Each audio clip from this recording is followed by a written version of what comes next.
राती के राजा जी भैये के पाजा जी मजा में हमारा के देनी हंसता जी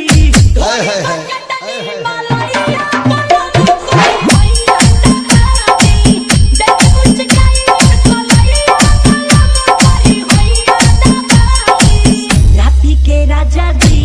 भैये के पाजा जी मजा में हमारा के देनी हंसता जी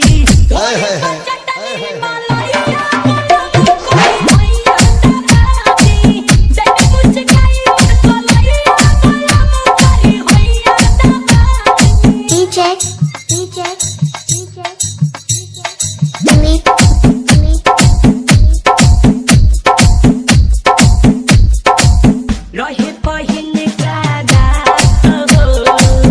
को के मीठी मीठी बात हो चुम्मा चाटी तू करके हमसे सीना से लिहल साथ हो रहे सुहाग वाली रात हो को के मीठी मीठी बात हो चुम्मा चाटी को के हमरा से सीना से लिहल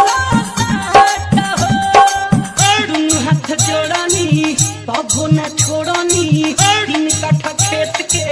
खूबे नु तोड़नी लौड़ता होई जता भैया भैया दादी देख कुछ काई बलैया करी भैया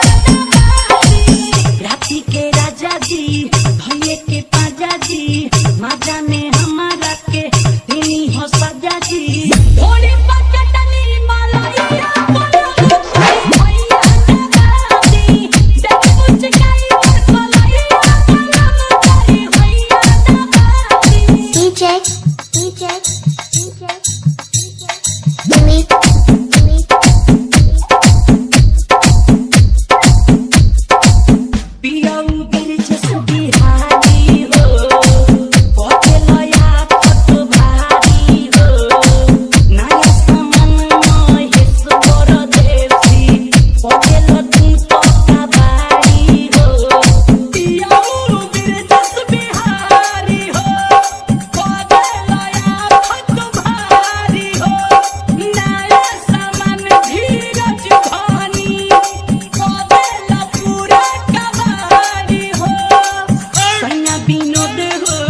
संगे सिनोद हो